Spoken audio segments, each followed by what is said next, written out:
दोस्तों नमस्कार। मैं अशोक गोयल अशोक दिल्ली वाला शो में आपका स्वागत करता हूं। दोस्तों कई लोगों ने मेरे को एक कहा है कि अशोक जी आप एक तरफा बात करते हो, आपके मन में जो आता है कहते हो, जिसकी जब मर्जी आलोचना कर देते हो। किसी ने YouTube पे कुछ सूचना दी है, आपकी उसमें भी सहमति नहीं है, क्यों आप सिर्फ एक तरफा बात करते हो। दोस्तों ये आरोप सही नहीं है। अगर आपको याद होगा तो काउंसिल ऑफ आर्किटेक्चर के प्रेसिडेंट साहब हबीब खान साहब का तकरीबन 1 घंटे की बातचीत पूरी की पूरी मैंने अपने अशोक दिल्ली वाला शो में रिकॉर्ड की थी और पूरी की पूरी बगैर किसी प्रकार की काट छांट करे उसको YouTube पे अपलोड किया था।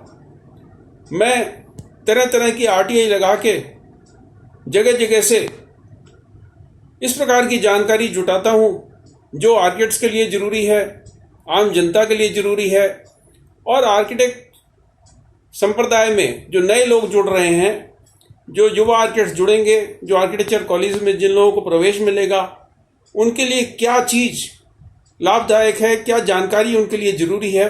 इस प्रकार की जानकारियाँ RTI के माध्यम से मैं लगातार एकत्र करता हूँ और उसको सोशल मीडिया पे YouTube के माध्यम से, Facebook के माध्यम से, WhatsApp के माध्यम से मैं आपसे शेयर करता हूँ। फेसबुक पर हमारा ग्रुप है आर्किटेक्चर एंड एजुकेशन।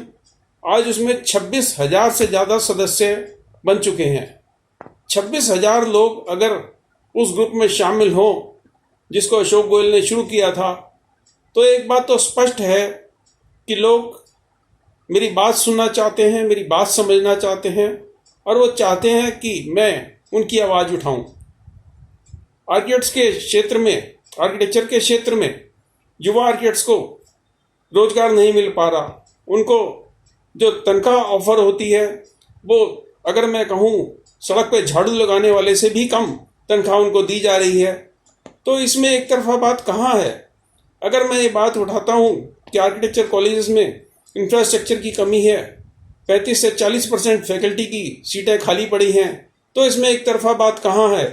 अगर मैं ये बात उठाता हूँ कि काउंसिल ऑफ आर्किटेक्चर में और अन्य संस्थाओं में आपस में तालमेल नहीं है, JEE का paper national testing agency conduct करती है, नाटा का paper council of architecture conduct करती है, आपस में कोई तालमेल नहीं है।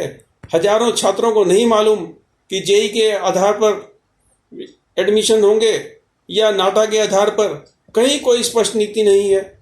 मैं नेशनल टेस्टिंग एजेंसी से RTI लगा के जानकारी जुटाता हूँ कि क्या आपसे काउंसिल ऑफ आर्किटेक्चर ने किसी प्रकार की कोई सूचना का आदान प्रदान करा है। नेशनल टेस्टिंग एजेंसी जो JEE पेपर 2 का इम्तहान कंडक्ट करती है, वो कहते हैं हमारे पास इस प्रकार की कोई सूचना नहीं है। मैं काउंसिल ऑफ आर्किटेक्चर से बार बार ये आग्रह करता हूँ कि आप विकेंद्रीकरण करें। देश भर में आर्किटेक्ट्स की समस्याओं को सुलझाने के लिए आप हेल्प डेस्क बनाएं। आज तक कोई हेल्प डेस्क का किसी प्रकार की व्यवस्था नहीं की गई।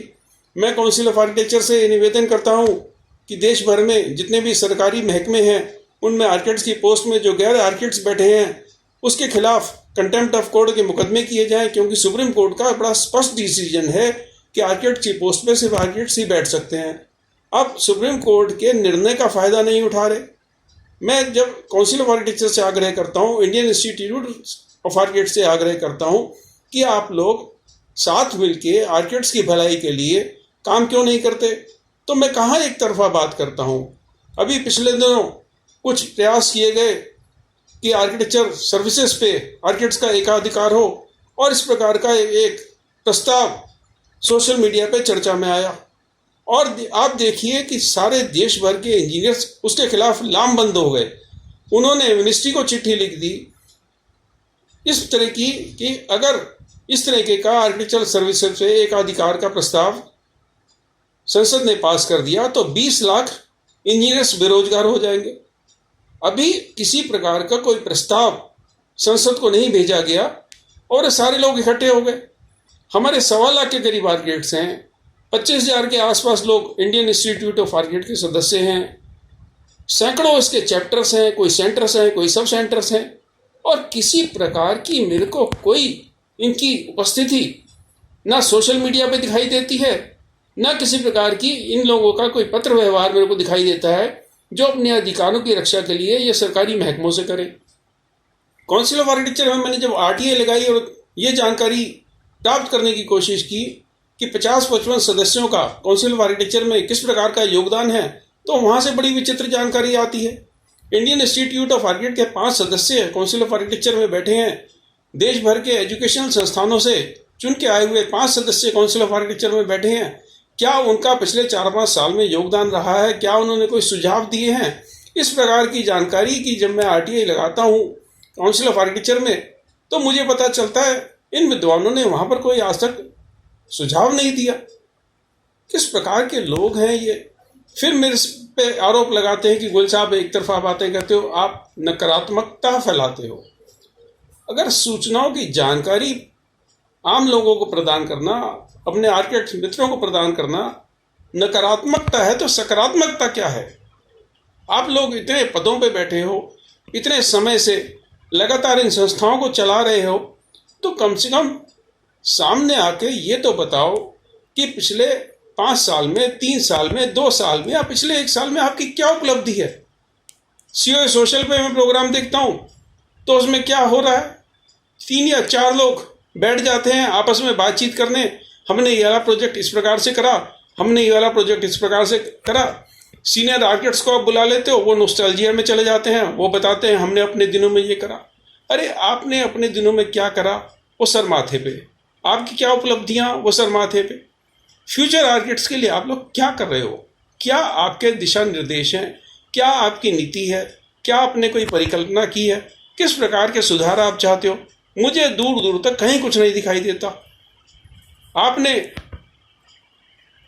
आर्किटेक्ट एक्ट के बारे में लंबे समय से चर्चा चला रखी थी, हम इसमें परिवर्तन करेंगे।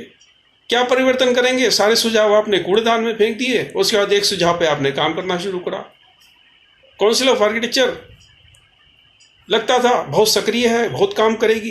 इंडियन इंस्टीट्यूट ऑफ आर्किटेक्ट में खूब हल्ले गुल्ले के बाद 5 साल बाद चुनाव हुए, नई टीम स्थापित हो गई, जगह जगह सेंटर्स बन गए, और उसके बाद आज देख लीजिए, जहाँ तक मैं समझता हूँ दिसंबर जनवरी के आसपास चुनाव हुए थे, अब सितंबर आने को है।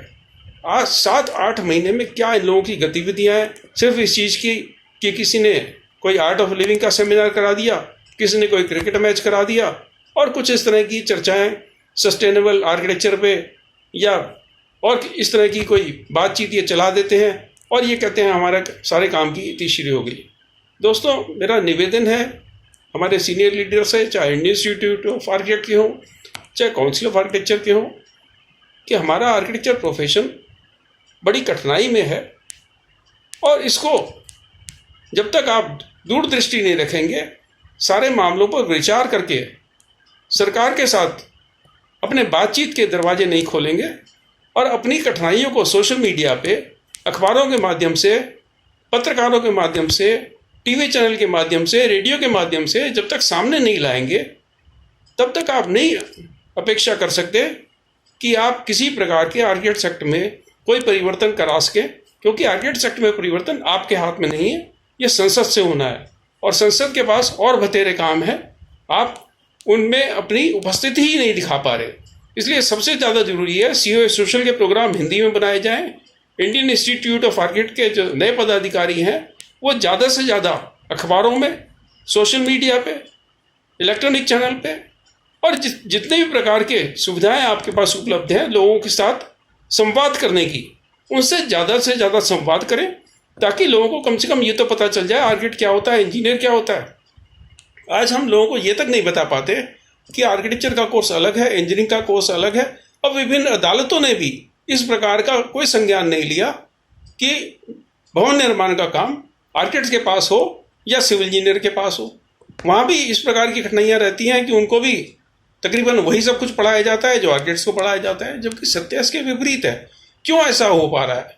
इसलिए ऐसा हो पा रहा है कि आप लोगों से संवाद नहीं कर पा रहे हो। संवादहीनता की एक सारी की सारी परिस्थिति बनी हुई है, और ज़्यादा से ज़्यादा आर्किटेक्ट को सक्रिय होना चाहिए।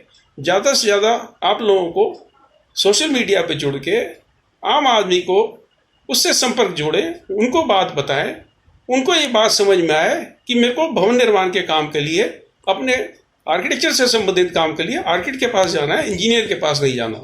अशोक गोयल कोई नकारात्मकता नहीं फैला रहा, यह सकारात्मक चीज़ ही है। अगर हम किसी भी व्यवसाय में, किसी भी प्रोफेशन में आने वाली कठिनाइयों को सामने प्रस्तुत करते हैं, तो वो इसलिए करते हैं ताकि हम उसका हल ढूंढ सकें। शुभकामनाएं, नमस्कार।